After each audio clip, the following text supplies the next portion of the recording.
को powered by Vimal. Vimal बोलो जुबा केसरी। माननीय मुख्यमंत्री एकनाथ शिंदे साहेब, माननीय उपमुख्यमंत्री देवेंद्रजी आणि माननीय उपमुख्यमंत्री अजितदादा पवार यांचं मुंबईकरांच्या वतीने आम्ही अभिनंदन करतो।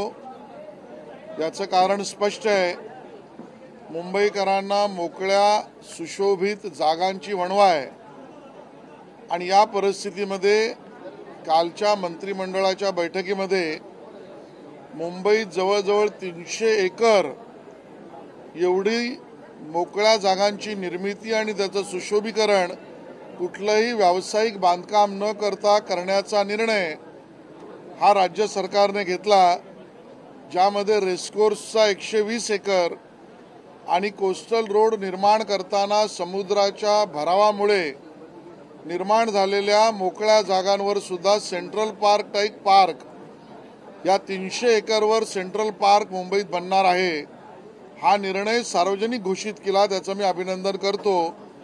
आणि बरोबरीने माननीय मुख्यमंत्री महोदयांना मी भेटून त्या ठिकाणी मागणी केली आहे की यातल्या एका गडबड घोटाळ्या स्वार्थाची चौकशी व्हावी, आणि ती म्हणजे उद्धव ठाकरेजींच्या सरकारमध्ये असलेले पर्यावरण मंत्री आदित्य ठाकरे यांची या संदर्भातली चौकशीची मी मागणी केलेली आहे। याचं कारण ज्या वेळेला कोस्टल रोडला परवानग्या मिळाल्या त्यावेळेला केंद्रीय पर्यावरण मंत्रालयातील खात्याने ज्या अटी शर्ती टाकल्या त्यामध्ये ही अट वारंवार केंद्रीय पर्यावरण मंत्रालयाने कळवली होती की कोस्टल रोड बनताना त्याच्याबरोबर समुद्र भरावामध्ये भराव टाकून ज्या मोकळ्या जागा होतील त्याचं व्यावसायिकरण होता कामा नये, त्यावर बांधकाम होता कामा नये, त्यावर निवासी बांधकाम होता कामा नये, त्यावर कुठले अनधिकृत बांधकाम सुद्धा होता कामा नये,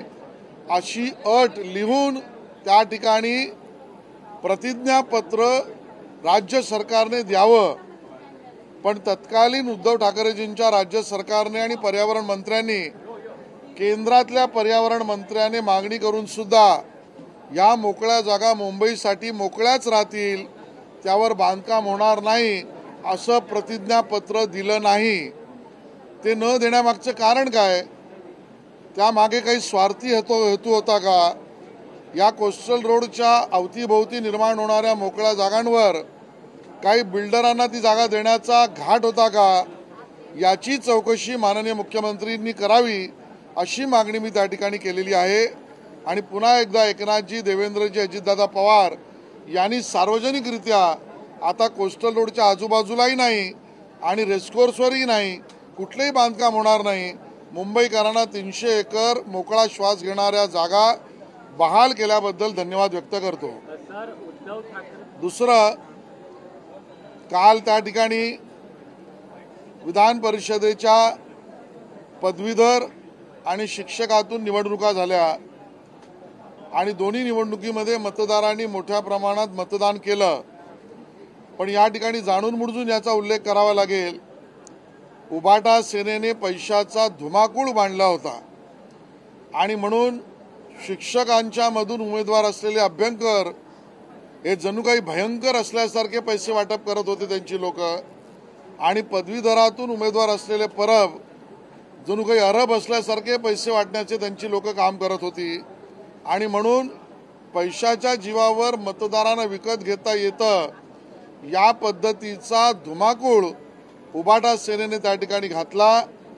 बरोबरीने काही अन्य उमेदवारांनी त्यांना साथ दिली, पण भारतीय जनता पक्षाचे दोन्ही उमेदवार किरण शेलार आणि शिवनाथ दराडे यांच्याबरोबर आम्ही सगळ्यांनी संघटनेची पूर्ण ताकद लावली। माझा मतदारांवर पूर्ण भरोसा आहे, आमचा विजय मतदार सुकर करतील असा आमचा दावा आहे। सर, मुंबई पदवीधरांवरून आता विरोधक आरोप करू लागले, नरेंद्र मेहता 8वी पास आहेत, त्यांनी मतदान कसं केलं? मात्र नरेंद्र मेहताने आता दावा केला फक्त मी प्रोत्साहन देण्यासाठी फोटो। जेव्हा नरेंद्र मेहता यांनी स्वतःच त्यांनी काय केलं हे सांगितल्यानंतर खोट्या नरेटिव्हच्या फॅक्टरीमध्ये आखंड बुडालेले काँग्रेस, राष्ट्रवादी आणि उबाटा सेना हे खोटं आणि फेक नरेटिव्ह शिवाय दुसरं काही करूच शकत नाही हे पुन्हा एकदा सिद्ध झालं। सर, उद्धव ठाकरे महाविकास आघाडीचे मुख्यमंत्री पदाचे चेहरा असं घोषित करा असं संजय राऊत म्हणालेले आहेत. निवडणुका जिंकता येतील असं त्यांचं. बघा, मला यावर भाष्य करायचं नाही. त्या 3 पक्षांचा तो अंतर्गत विषय आहे. त्यांनी चेहरा ठेवावा, चेहरा ठेवू नये, कोणाचा ठेवावा, कोणाचा ठेवू नये, कोणाच्या चेहऱ्यावर काळोखी लावावी, कोणाच्या चेहऱ्याला दाढी काढावी, कोणाच्या चेहऱ्यावर टोपी लावावी, हा सगळा त्यांचा सवाल आहे. भारतीय जनता पक्षाची भूमिका स्पष्ट आहे. आम्ही महायुती म्हणून लढणार आहोत. देवेंद्रजींनी वारंवार घोषणा केली आहे की आम्ही निवडणूकही एकनाथ शिंदेजींच्या नेतृत्वात लढणार आहोत. अनिल परब यांनी पैसे वाटलेले आहेत. दुसऱ्या बाजूला चंद्रकांत पाटील जे आपल्याच पक्षातील नेते आहेत त्यांनी आता थोड्या वेळापूर्वी अनिल पाटील यांची भेट घेतली, त्यांना चॉकलेट भरवलं आणि त्यांना निकालाच्या पूर्वी त्यांना शुभेच्छा दिलेल्या आहेत. नाही, शुभेच्छा तर आम्ही सगळ्यांनाच देतो. अभिनंदन केलेलं नाहीये. शुभेच्छा आमच्या सगळ्यांनाच आहे. लोकशाहीमध्ये, महोत्सवामध्ये जो उमेदवार उभा राहील त्याला शुभेच्छा आहे. पण अनिल परब यांना अभिनंदन करण्याची वेळ मतदार आणू देणार नाहीत असा आमचा दावा आहे. मुंबईच्या रेल्वेमधून अनेक मुंबईकर प्रवास करतात, मात्र हा प्रवास कुठेतरी जीव घेणा ठरत आहे. मुंबईतील रेल्वेतून होऊन अपघातांचा मृत्यूचा आकडा वाढलेला आहे. जगातील सर्वात मोठा आकडा समोर आलेला आहे. मला वाटतं न्यायालय त्यावर आपला निर्णय देईल. मी एवढं नक्की सांगेन की मुंबईच्या उपनगरीय रेल्वेमध्ये मूलभूत सुविधा, मग ती लिफ्ट असेल, एस्केलेटर असेल, प्लॅटफॉर्मची उंची वाढवणं असेल, क्रॉसिंग करण्यामधला जागा कमी करणं असेल, या सगळ्यामध्ये भरीव काम सरकार करत आहे. अजून जे भरीव काम आवश्यक आहे, मुद्दामून या ठिकाणी सांगेन की ज्या पद्धतीने काही विभागामध्ये रेल्वेच्या जागांच्या विस्तारीकरणासाठीच्या टाकायला लागणाऱ्या लाईन्सवर काही विशिष्ट धर्मीयाच्या हिरव्या झोपडपट्ट्या उभ्या आहेत, त्यांना समर्थन करणारी लोक ही आज त्या ठिकाणी खासदार म्हणून काही ठिकाणी मुंबईत निवडून आले आहे. त्यांनी रेल्वेला काम करण्यामध्ये अडचण निर्माण करू नये एवढंच त्यांना निवेदन आहे. रोहित पवारांनी एक आरोप केलाय की ह्या शालिनी मॅडम कोण आहे, त्यांच्याकडनं पैसे वाटप करण्यात आला असा आरोप त्यांनी केला. मला वाटतं रोहित पवार यांनी स्वतःच्या पक्षात बघावं. त्यांच्या फेक नरेटिव्हला प्रसिद्ध करून, प्रसारित करून काम करणारा त्यांचा सहकारी सांताक्रूज पोलीस स्टेशनने पकडला होता.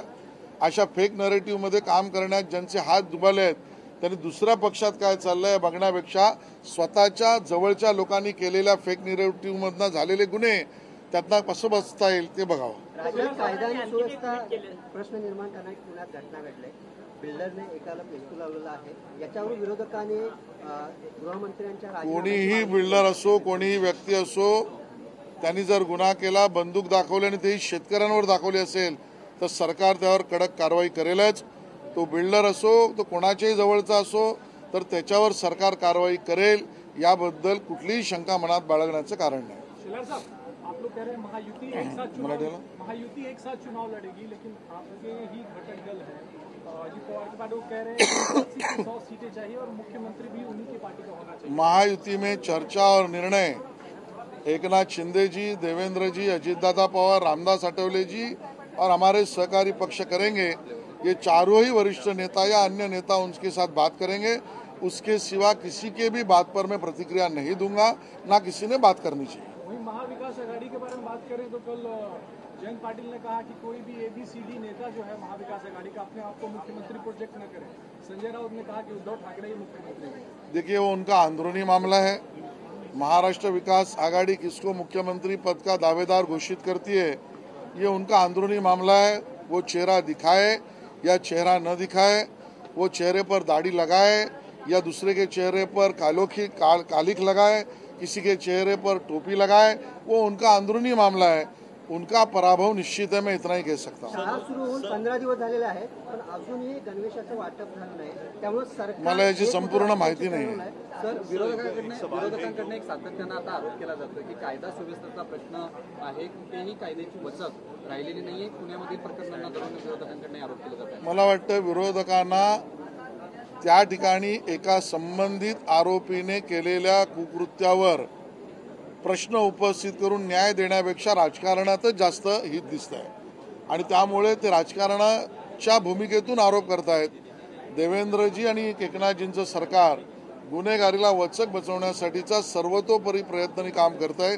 याबद्दल मनात शंका बाळगण्याचं कारण बाय बाय अधिवेशन आहे.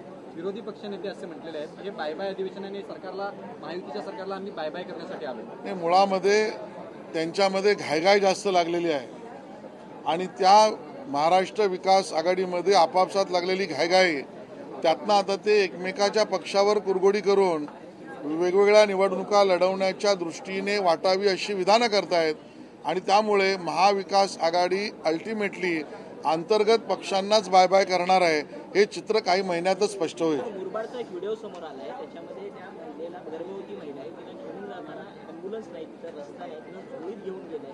रोहित पवारांनी आरोप केलाय की अँब्युलन्स खरेदीमध्ये दलाली खाल्लेली आहे म्हणते. मला वाटतं अशी कुठलीही घटना झाली तर ती दुर्दैवी आहे, क्लेशदायक आहे. या विषयावर योग्य त्या महिलेला न्याय मिळाला पाहिजे आणि व्यवस्थेत अडचण असेल तर ती दूर झाली पाहिजे याची मागणी आम्ही करू. रोहित पवार आणि विरोधकांना राजकारण करायचं असेल तर त्यांना स्टेटमेंट करू द्या. मध्य प्रदेश की तर्ज पर लाडली बहन योजना एक मचाविटित लग रहा है आने वाले बजट को लेकर. देखिए, ये घोषणा तो माननीय मुख्यमंत्री या सरकार कर सकती है. आज मैं इसके ऊपर कोई भाष्य न कर. लेकिन अभी थोड़ी देर पहले जयंत पाटिल कह गए चुनावी गिमिक के तौर पे देख रहे हैं, क्योंकि विरोधकों को जो करना है वो करने दीजिए. इसके ऊपर अधिकृत बात करना और घोषणा ये माननीय मुख्यमंत्री या मंत्रिमंडल के अखत्यारी में आता है, वो उसकी घोषणा करेंगे. को पावर्ड बाय विमल. विमल बोलो जुबा केसरी.